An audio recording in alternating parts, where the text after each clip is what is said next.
Hey guys, welcome back to Vince Vale Customs, and today we're going to do a DC Huntress garage kit review for you guys, and it's a little bit rough. I'm not going to be very praising too much of the kit or very happy with it. It's a very rough kit. The sculpt and everything is good. From what I understand, it's a very old kit though. I think it was sculpted by Rick Force, and I think it was a group commission from people on statue form. So I remember back in the day when a lot of people were doing group commissions. It was very early on, let's say around 2003 to 2005 era, I would say, on statue form. A lot of people were finding sculptors and they would do group commissions, and then the sculptor would cast something up and everybody would get a copy. Now, I sort of remember this kit. Maybe I'm wrong, maybe I'm thinking about another kit, but I think this was done back then. But maybe it's a fairly new kit. I'm not really sure. If anyone actually has that information, let me know in the comments. But it's a very rough kit. I think whoever casted it up did a very poor job, or maybe they casted up 30 of them and this is probably one of the last couples that came out of the mold and it's just very shoddy. I don't really know. But I guess the other thing too is you could say I'm very spoiled these days now from this review of getting stuff from Ownage and other molders and casters out there that really take their time and do really great molding and get out all the air bubbles. Also sculptors who do a lot of good keying, because the keying on this is very poor. But other than that, I mean, it's a great sculpt. It's going to be fun to work on it. It's always great to go back to some of these old kits that might be sitting in someone's closet that's never been finished, or something I've saw back in the day that I never actually got to do. But it's going to be a little bit tedious of going through some of these errors, but we'll kind of go over it now. So here's the main body. And one of the things that I noticed right away when I was working on it, or just pulling it out of the box, there was a huge air bubble back here. So this whole back piece of this air bubble just completely took away the belt and some of her booty there. Hopefully you guys can kind of see what happened there. And then underneath this leg here, there's a lot of little air bubbles as I'm pushing this tool in. You know, it's kind of just like really like all these little air bubbles underneath this leg. So you can see this is the pour spout right here with the foot. So maybe when this was poured in, this over here and here was upwards and no resin really got to come up this area. So there's a lot of bubbling going underneath here. And then looking at some of these areas, I can see that there's bubbling in these directions. So like the pour spout's coming here, and as the resin comes upwards, we're missing, like, we're getting bubbles in certain areas. Like some of this foot has some bubbling in here. You can see I'm just digging right into this foot over here. There's a lot of bubbling right underneath in here. So we have some bubbling underneath pouches.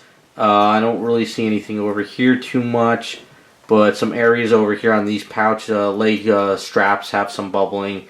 There's some bubbling here in the knee pads.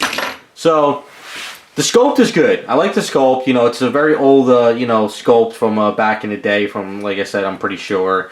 It's the casting is very poor. What I could think is, back in the day when they did a lot of these group commissions, sometimes it would be anywhere from 15 to like 30 people would get in on a commission, and then I think what they would do is they would try to make out all those molds, just like one mold, and cast up 30 of them out of mold. So this one could be like the last casting of that group commission, or it could be one of the first ones and the caster, whoever casted this up, just did a really poor job.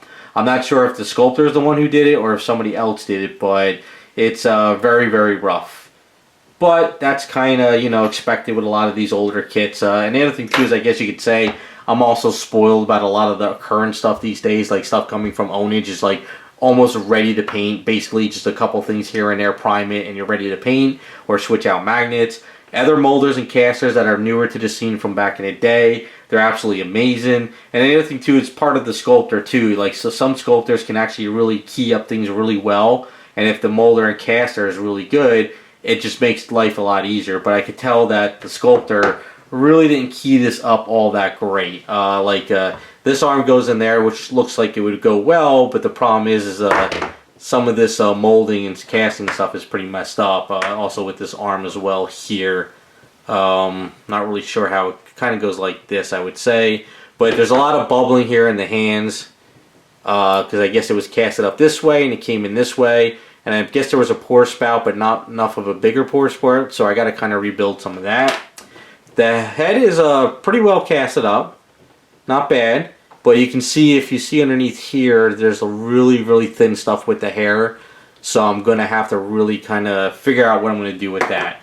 Here's the base. You can see what they made a mold with the base, and all they did was just pour it in, and I don't think they made a top part. So this has got to be all flattened down. And then over here, what they did is they left the piece here, and I got to cut this out for the mouth, because I'm pretty sure it's not supposed to look like that. I'm pretty sure. Now the other thing too is what I'm really not used to, which tells me this is a very old kit, is the sculptor didn't really make a key for the foot for a key to here. I know where the foot's supposed to go, but there's really like no key area. So basically what I have to do is I'll have to chop this out, create a rod into the foot, and then make her removable from the base. Now the cape, now I know capes are very hard to sculpt, and I'm not faulting anyone about the cape, but it's the casting is pretty bad casting, because everything's done up here where it goes around the neck, and I think they did that partially because maybe the hair is supposed to kind of cover it. So I'm thinking what's going to have to happen is I'm going to use some of my own, like, you know, sculpting abilities, and I'll fill in with some aves around here, and then I'll sand it down. I'll try and clean up some areas around here with some putties. Over here it's a little bit messy, and I think up here what I think I could do is maybe create sort of a magnet system or something to maybe kind of click into the back here. So this way it's clicked in there, and then afterwards we'll put the head on, and the head can lock into place.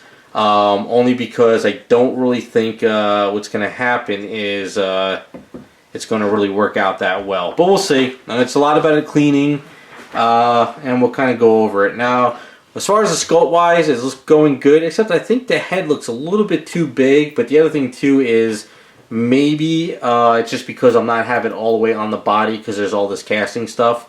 But we'll see what happens. So, old kit, not a bad sculpt. A lot of cleaning though. This is kind of like what you'll run into with some super old kits. You know, some of these old stuff from back in the day are very, very rough. It's kind of what I got into when I got into hobby. So I'm used to this type of stuff. But we'll have to kind of go over a lot of this. And you can see also here with their bow, we're going to have to kind of clean this up a lot without breaking it. We got a really nasty air bubble up here though. Right over here where this kind of holds this, so that can actually snap on me if I don't fill that in.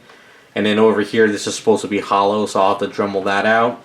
And then I'll have to work out some kind of string too, because I guess a string would come over to around here, so gonna have to figure that out as well. But that's where we're at. I'm gonna have to just clean it all up, get it all washed up, then go in the garage, make sure I pop out any little holes that are in there. I gotta find every little hole, get it all done, then do a nice coat of primer on it, and then I'll see what everything needs to be fixed up. Hopefully during the video I have a picture of the original sculpt, or maybe somebody that painted it up so it gives you guys a better idea what it looks like, because I can't really put her together because everything is just a mess with the casting. But we'll see how it goes when I all finish up. So hopefully you guys like the way you know, what an old garage kit looks like in the video, and hopefully I'll have her done in a few months. And so thanks for watching, and we'll be back with some more videos.